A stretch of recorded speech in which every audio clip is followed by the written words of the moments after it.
In the final chaotic days of World War II, as empires crumbled and battle lines shifted by the hour, an astonishing story of humanity unfolded.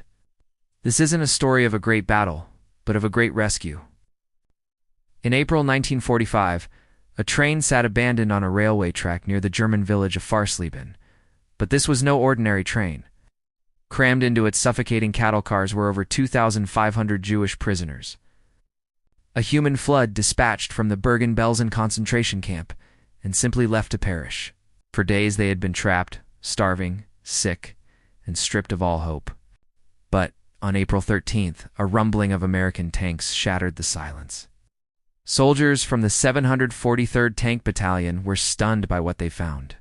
The train doors were thrown open, and a tide of emaciated people spilled out, desperate for freedom, for a sip of water, for a sign that their nightmare was over. The scene was one of utter chaos and overwhelming despair. This is where our story truly begins. Enter First Lieutenant Frank W. Towers of the 30th Infantry Division. He wasn't the first soldier on the scene, but he was the one who would change everything. Towers was a logistics man, a master of organization and supply, and his battles weren't fought with a rifle, but with resources, planning, and relentless efficiency.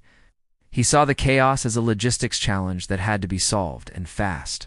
With swift authority, Lieutenant Towers took command. First, he commandeered the nearby German village, ordering its residents to vacate their homes to provide immediate shelter for the survivors. He directed his men to establish an improvised medical triage area, separating the sickest for urgent care. The Army's powerful field kitchens, usually busy feeding soldiers, were repurposed. Their new mission?